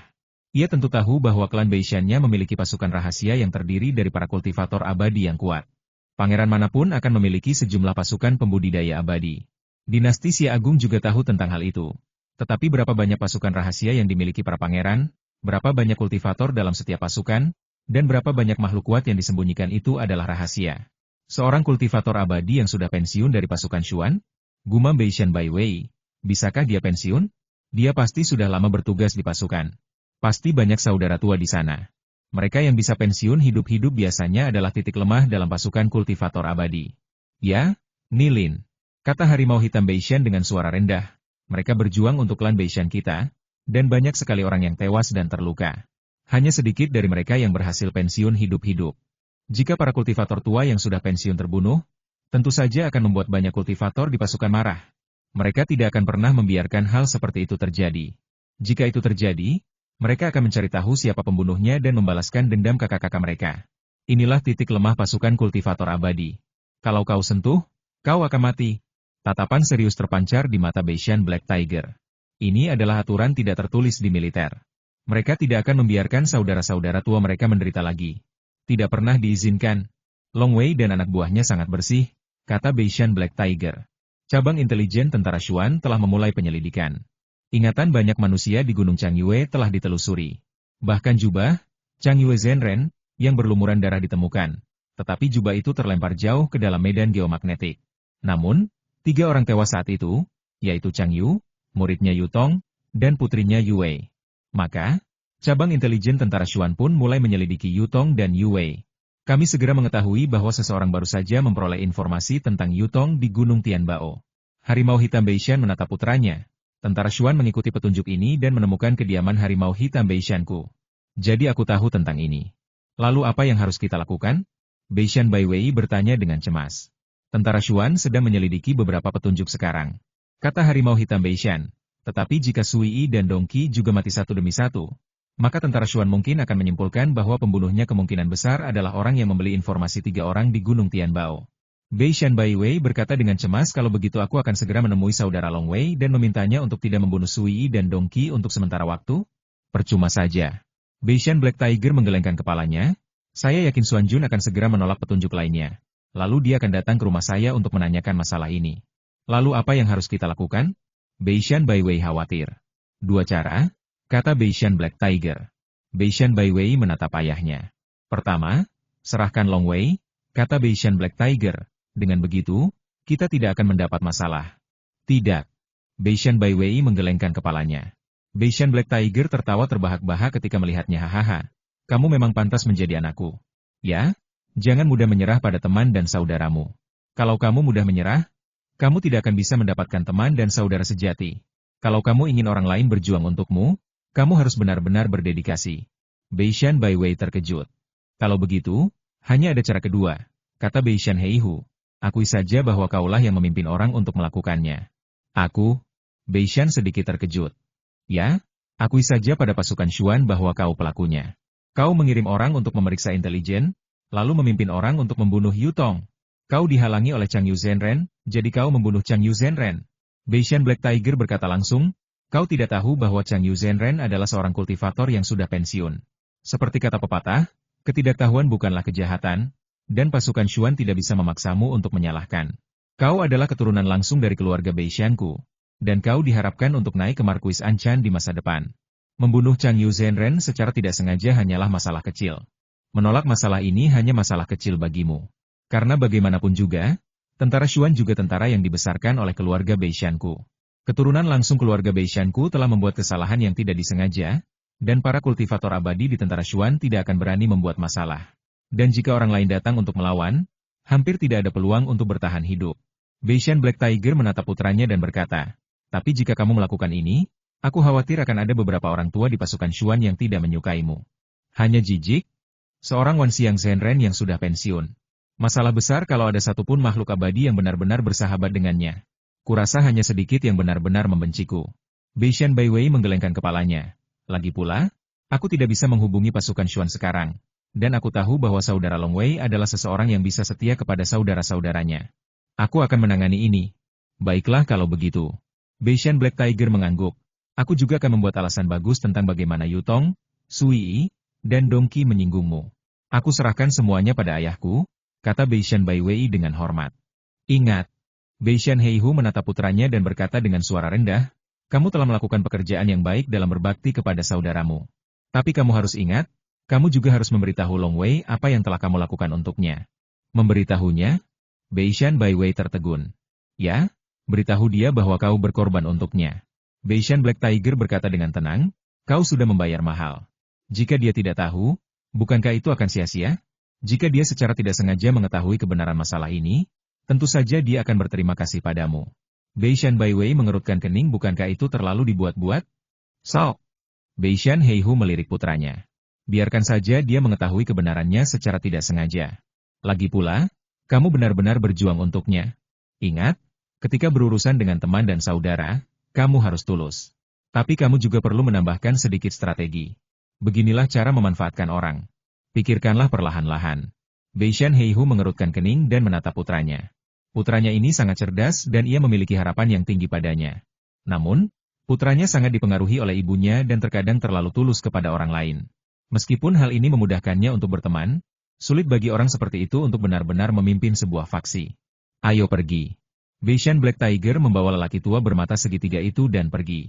Suasana di halaman yang tadinya membeku tiba-tiba menjadi rileks, dan pelayan cantik yang sedang bernyanyi di sela-sela akhirnya tersadar ada apa? Apa yang baru saja terjadi? Dia tidak mendengar apapun, tidak melihat apapun, dan bahkan kehilangan sebagian ingatannya. Ia hanya samar-samar ingat bahwa pemilik rumah, Beishan Black Tiger, telah muncul. Ketika ia sadar kembali, ia melihat pemilik rumah, Beishan Black Tiger, telah pergi lagi. Strategi? Bagaimana cara mempekerjakan orang? Beishan Baiwei mengerutkan kening. Ayah selalu menipu semua orang. Itulah mengapa ibu meninggalkanmu. Ayah adalah ayah, dan aku adalah ayah. Ayahnya ingin melatihnya dan menjadikannya harimau hitam Beishan lainnya. Tapi dia adalah Beishan Baiwei. Satu-satunya Beishan Baiwei. Aku ingin tahu bagaimana keadaan Long Wei sekarang. Beishan Baiwei khawatir. Setelah terbang selama lebih dari setengah bulan, Long Wei dan rekan-rekannya tiba di Teluk Sungai De di Kabupaten Anshan. Teluk Sungai De ukurannya hampir sama dengan Gunung Yanshan. Suku Sui benar-benar lemah. Sebuah perahu terombang-ambing di Sungai De, yang lebarnya 60 meter. Sungai De adalah sungai yang panjangnya lebih dari 1 juta mil dan mengalir melalui separuh Kabupaten Anshan. Di atas kapal, Mu Zishuo mendesah, bahkan tidak ada kota Daxia. Sangat lemah. Long Wei mengangguk. Keluarga Long memiliki satu kota Daxia, yaitu kota Wanjian. Hanya dengan memiliki setidaknya satu kota Daxia, mereka dapat dianggap sebagai kekuatan pribumi sejati. Namun suku Sui, klan Sui, sebenarnya sangat lemah. Sebelum Sui, suku mereka hanyalah suku biasa. Kemudian, Sui menjadi pelayan suku super besar, klan Dong, dan dikultivasikan di klan Dong. Ia naik pangkat selangkah demi selangkah dan menjadi kultivator Purple Menshan. Ia bahkan mengikuti tuan muda, Dongqi, untuk waktu yang lama. Tentu saja, ia mengabdikan diri kepada sukunya sendiri, klan Sui. Dengan bantuan Sui, keluarga Sui perlahan-lahan tumbuh lebih kuat dan membangun sebuah kota. Tentu saja, itu bukan kota Daxia, melainkan kota yang dibangun sendiri, mirip dengan kota Sifu keluarga Long. Klan Sui juga mengandalkan kekuatan suku lain. Karena klan Sui memiliki Sui di klan Dong, jadi tidak ada seorang pun yang mengganggu klan Sui. Dan klan Sui terus berkembang. Dan sekarang bahkan ada seorang kultivator tahap tengah Purple Menshan di klan tersebut. Kakak, bagaimana rencanamu untuk memancing Sui keluar dan membiarkan Sui meninggalkan keluarga Dong sendirian? Mu Zishuo menatap Long Wei sambil tersenyum. Terlalu mudah. Long Wei menggelengkan kepalanya. Sukunya, klan Sui, terlalu lemah. Hanya ada satu kultivator Purple Menshan di seluruh suku. Aku punya banyak cara untuk membuat klan Sui bingung dan panik. Suruh Sui cepat kembali. Memang ada banyak metodenya. Klan Sui di suku itu terlalu lemah. Begitu mereka menghadapi masalah besar, mereka pasti akan mengirim surat kepada Sui untuk meminta bantuan.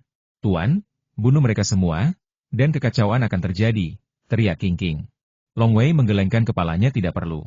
Sama seperti ketika Jiang He dari suku Jiang Bian terbunuh, Long Wei, putra Jiang He, tidak terlibat. Long Wei tidak akan melibatkan anggota klan Sui lainnya. Mengenai kematian Sui Yi dan kemerosotan keluarga Sui, Long Wei hanya akan menyaksikannya dengan acuh tak acuh. Sebagai seorang kultivator dengan hati tahu yang kuat, Long Wei sangat percaya diri. Ia tidak akan melakukan apapun yang bertentangan dengan hati tahunya. Misalnya, jika ia membunuh anak Jiang He, hal itu akan memengaruhi keyakinannya pada Tao dan akan berdampak besar pada jalur kultivasinya. Tidak membunuh mereka? Bagaimana caranya membingungkan mereka? Gumam King King. Cepat sekali. Kau tetap di sini. Aku akan ke sana dan kembali setelah minum teh. Cahaya pedang muncul di bawah kaki Long Wei, menembus udara dan terbang menuju kota Yishui, fondasi klan Sui yang berjarak ribuan mil. Kota Yishui. Ini adalah kota baru yang dibangun setelah klan Sui perlahan-lahan menjadi lebih kuat. Patriark klan Sui saat ini adalah biksu rumah ungu, Sui Tianyi. Long Wei berdiri di awan tinggi dan memandang ke bawah. Kesadarannya menyelimuti seluruh kota di bawahnya. Kini Long Wei memiliki kekuatan untuk menghancurkan seluruh kota di bawahnya. Tetapi sebagai seorang kultivator, Long Wei tidak berani membunuh manusia sesuka hati. Membunuh manusia adalah tabu bagi seorang kultivator, dan itu adalah dosa besar. Tentu saja, jika manusia berani menyinggung, mereka tentu saja dapat dihukum. Tetapi jika mereka membunuh terlalu banyak orang, mereka akan terjerat dalam dosa. Sama seperti Bo Zishan, mereka akan dicari dan diburu oleh Ying Long Wei. Sepertinya 10 orang ini mungkin adalah para leluhur keluarga Sui.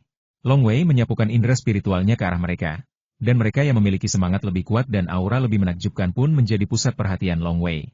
Akan tetapi, hanya dari permukaan saja, Long Wei tidak dapat menilai kekuatan lawannya secara pasti. Saya hanya mengamatinya selama sekitar secangkir teh. Itu dia. Long Wei dengan cepat mengenali kepala keluarga Sui. Kepala keluarga. Paman. Ketika Sui Tian dan rombongannya berjalan di jalan batu, anggota suku lainnya sangat hormat, karena dialah satu-satunya kultivator Purple Mansion di suku mereka. Tentu saja, ada Sui Yi yang lebih kuat, tetapi dia berada di klan Dong yang jauh dan sangat kuat. Orang-orang ini tidak tahu bahwa karena mereka dengan hormat memanggil pemimpin klan, maka Long Wei di langit mampu menentukan siapa pemimpin klan itu. Ya, Sui Tianyi, mengenakan jubah hijau dengan janggut panjang yang berkibar, memiliki sikapnya sendiri. Tak lama kemudian, ia tiba di ruangan sunyi tempat ia biasa bermeditasi. Tak seorang pun pelayan atau anggota klan berani mendekatinya. Bagi para anggota klan dan pelayan itu, meditasi seorang kultivator abadi sangatlah misterius dan tak seorang pun berani mengganggunya. Ruangan yang tenang. Sui Tianyi duduk bersila dengan kelopak mata terkulai klan Suiku semakin makmur. Cairan esensi, yang dikirim oleh tetua Yi terakhir kali juga memberiku 3 kultivator kesempurnaan Xiantian baru di klanku. Di antara para kultivator kesempurnaan Xiantian ini, akan sangat bagus jika salah satunya bisa menembus alam rumah ungu. Sekarang, kultivator rumah ungu di klan Suiku masih terlalu sedikit. Sebagai kepala suku, Sui Tianyi juga mendambakan sukunya menjadi lebih kuat. Posisi keluarga Sui terlalu memalukan. Mengatakan itu lemah, di sana juga ada biksu Purple Mansion. Bilangnya kuat, bahkan tidak ada kota Daxia. Situasi memalukan ini tentu saja membuat Sui Tianyi dan tetua Yi, 2 biksu dari Istana Ungu, berusaha sekuat tenaga untuk memperkuat suku mereka. Bersabarlah. Sui Tianyi masih ingat apa yang dikatakan penatua Sui kepadanya di awal. Tianyi, jangan cemas, lakukanlah selangkah demi selangkah. Fondasi suku kita terlalu lemah. Jika kita terlalu tidak sabar, kita mungkin akan bermusuhan dengan kekuatan kuat lainnya di Teluk Sungai De, dan kemudian kita mungkin akan dimusnahkan. Mari kita lakukan perlahan. Aku di klan Dong, kekuatan lain di Teluk Sungai De tidak akan berperang dengan kita. Ketika ada lebih banyak biksu Istana Ungu di suku kita, aku tentu akan membawa kembali beberapa teman di klan Dong untuk membangun fondasi bagi klan Suiku. Penatua Yi telah berkorban terlalu banyak untuk sukuku. Sui Tianyi mendesah dalam hati. Karena Sui Yi bersedia bergabung dengan keluarga Dong dan menjadi pelayan, maka ia secara bertahap membantu keluarga Sui. Sui Tianyi tiba-tiba merasakan dampak kuat yang langsung menghantam jiwanya. Ledakan. Sui Tian tertegun sejenak. Kilatan cahaya pedang melintas, langsung menembus atap ruangan yang sunyi itu, dan sesosok tubuh juga memasuki ruangan yang sunyi itu. Long Wei muncul di ruangan yang sunyi itu, dan sebuah kantong putih susu muncul dari udara tipis di tangannya. Kumpulkan. Long Wei membuka tas besarnya, dan tas besar itu langsung menghasilkan kekuatan menelan yang kuat seperti embusan angin. Wah, daya hisapnya membuat mangkuk, sumpit, dan piring di sekitarnya berterbangan, dan Sui Tianyi, yang sedang pusing dan tak berdaya melawan, juga tersedot langsung ke dalam tas. Tas ini disebut tas Yiki, yang hanya bisa dianggap sebagai senjata ajaib tingkat manusia. Tas itu memiliki daya hisap yang mampu menyerap benda asing. Tas itu tampak kecil, tetapi sebenarnya berukuran beberapa kaki. Tas ini tidak dapat menyerang secara aktif. Hanya ketika musuh tak berdaya melawan, mereka akan tersedot ke dalamnya. Sederhananya, ia digunakan untuk menahan orang. Kau tak bisa bernapas di dalam kantong udara. Jika itu manusia biasa, ia akan mati lemas di dalamnya. Tetapi makhluk bawaan dan bahkan makhluk abadi pun tak masalah jika tak bernapas. HMPH. Long Wei segera menarik tali untuk mengencangkan mulut kantong, lalu melambaikan tangannya. Kekuatan dahsyat dari pemurnian tubuh dewa dan iblis membuat lambaian tangannya menghasilkan tekanan udara yang kuat, yang langsung menghancurkan meja dan kayu di sekitarnya, menciptakan kekacauan. Ayo pergi. Long Wei membawa tas besar itu dan berubah menjadi aliran cahaya, melesat lurus menyusuri lubang yang telah dibelah sebelumnya, membubung tinggi ke langit, lalu menghilang dalam sekejap. Suara gemuruh di ruangan yang tenang tentu saja dapat terdengar di luar. Ada apa? Sepertinya ada aliran cahaya yang melesat ke langit. Wus! Wus! Wus! Wus! Wus! Wus! Wus! Wus! Beberapa makhluk bawaan klan Sui dengan cepat berubah menjadi bayangan dan bergegas mendekat. Banyak dari mereka melihat aliran cahaya membubung ke langit. Kecepatan aliran cahaya itu terlalu cepat. Mereka hanya bisa samar-samar memastikan bahwa itu adalah sosok manusia. Begitu cepat, dia pasti seorang kultivator. Seorang kultivator terbang keluar dari ruang rahasia ketua klan? Tidak bagus. Semua orang panik. Lihat, ada lubang besar di atap ruang hening. Di antara makhluk-makhluk alami yang bergegas mendekat, beberapa terbang cukup tinggi untuk melihat lubang besar di atap ruang hening itu sekilas. Ayo, masuk.